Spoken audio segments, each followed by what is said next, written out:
talking about today? I think a very important topic, the income flooring approach, also known as the floor approach. I think people really need to distinguish between essential and non-essential needs and what income is going to be able to provide the spend on those items. And I know that's right up your alley. So you got the floor, Jim. Excellent.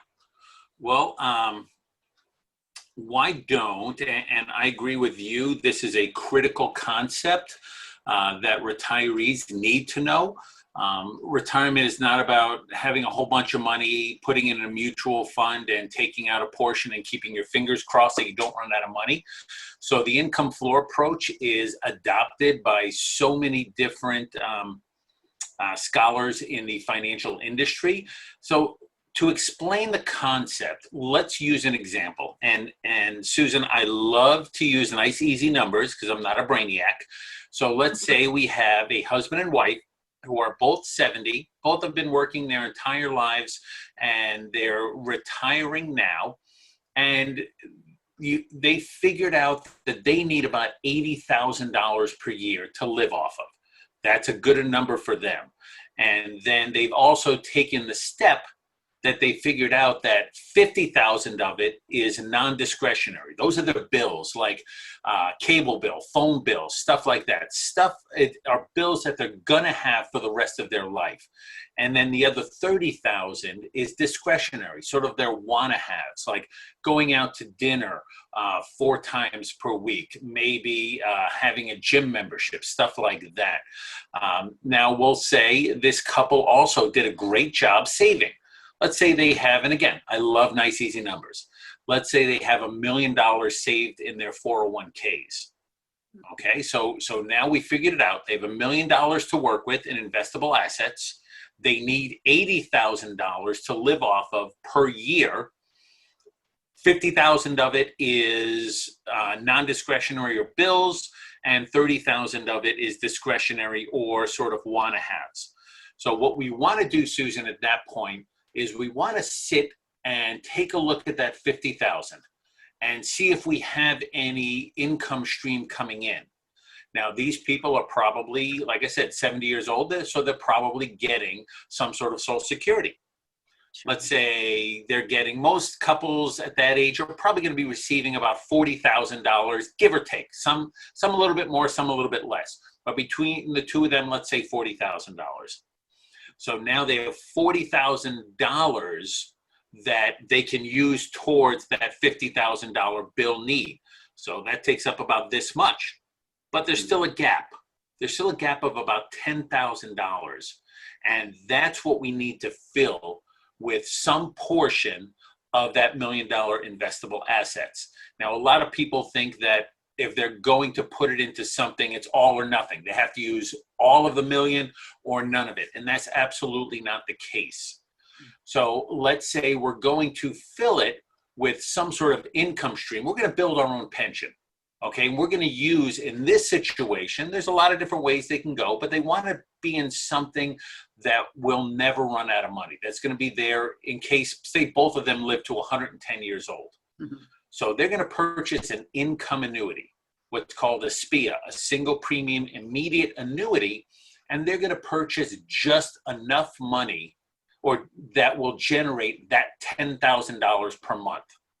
Gotcha. Now, for two 70-year-olds, that's probably going to be somewhere in the neighborhood. It's going to cost probably somewhere in the neighborhood of about $150,000 to $200,000 for them. So they would take, out of that $1 million, they would take a small portion. Again, I like nice, easy numbers. We're explaining a concept.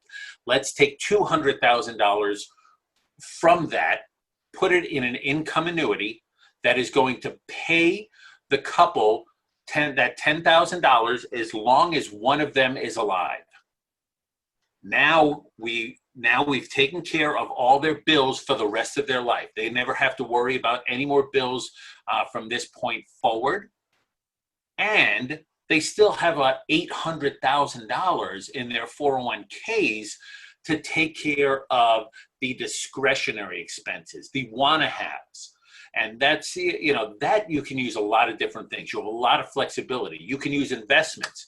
Maybe if you don't want to take the chance of losing money, maybe you don't go investments. Maybe you put them in some sort of index product, like a fixed indexed annuity, where you're going to get a decent return, but there's no downside. There's a lot of different flexibility on what you can do to generate that $30,000.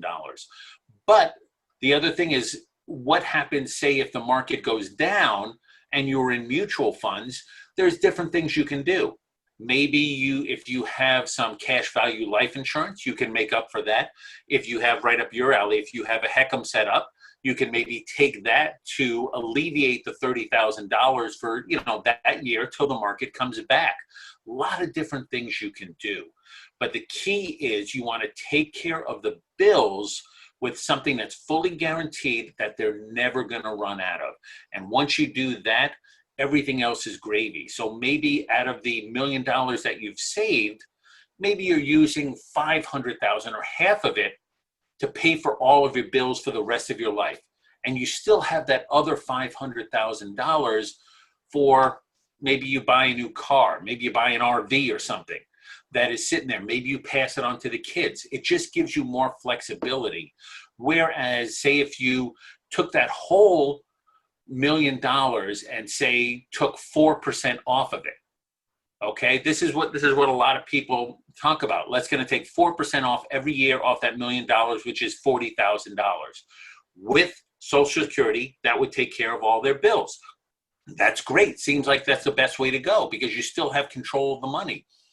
Unfortunately, you don't have active control of the money, because what if we have another 2007? The market goes down 30%. Now that $1 million is now down to $700,000.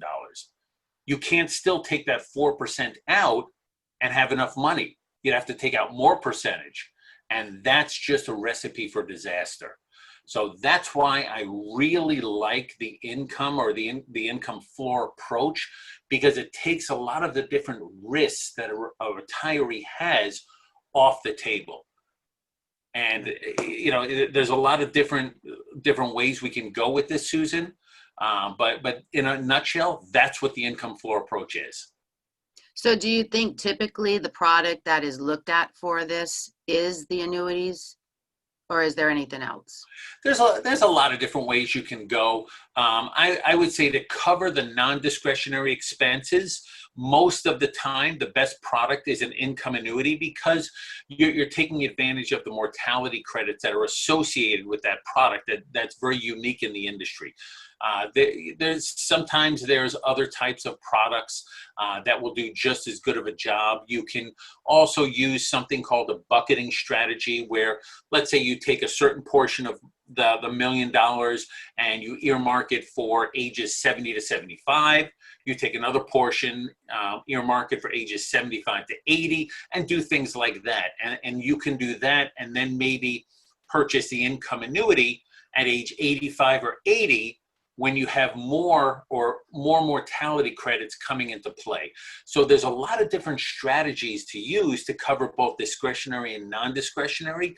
The key, though, is for the bills, the gotta have, the non-discretionary money, you need to have something that's fully guaranteed and is gonna last the rest of their lives. And I think it's important to people that are planning to retire to, think about this and, what are you going to do? And make sure you're working with a professional financial planner and advisor, because you can't do this on your own. No. And longevity risk is one of the biggest problems. People think that they saved $1 million. That's great. But we're living so much longer, and typically retirement is like 30 years. So how are you going to do that? Like you said, tapping into that $1 million when the market's down, you're going to run out of that money a lot quicker than you planned. So I think this is all great points. Very important topic. And so, me, I'm always the timekeeper. So we have 2 minutes left. So Lauren, I don't know if we have any questions from the viewers. Yes, we do have a few. So the first is, can you use bonds to take care of the non-discretionary expenses? Ooh, someone who's paying attention. You can use bonds. but my suggestion would be, if you're going to use bonds, use them either as part of a bucketing strategy, or you want to go very long on the bonds. Like I say, a 30-year treasury. Unfortunately, you know, you look at today, the 10-year treasury is still paying below 1%. So you can go that route. The biggest drawback to utilizing bonds is what's called reinvestment risk, is that if interest rates go down, say you purchase, let's say you purchase, a perfect example, people buy CDs. Say you purchase a 5-year CD 5 years ago and you were getting 4 or 5%. Reinvestment risk is that CD has come due. Now, can you get that same 5%? Absolutely not, because interest rates have come down. So using bonds is a possibility. You just got to be sure that it's the right thing to do for your particular situation. But good question. Do we have anything else? Yes, we have one more. What if a client does not want to tie up all of their money with an annuity?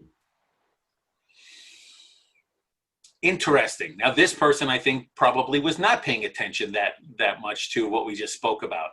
That's the key, is that so many people think that when it comes to annuities, everything is all or nothing, 100% here or 0%.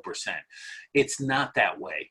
Like I said, you can take a portion of it, and in our example, a portion of the $1 million, let's take $150,000, $200,000, put it in an income annuity, maybe take another portion, put it in whether it's mutual funds or some sort of annuity, and still leave you with hundreds of thousands of dollars to do whatever you want.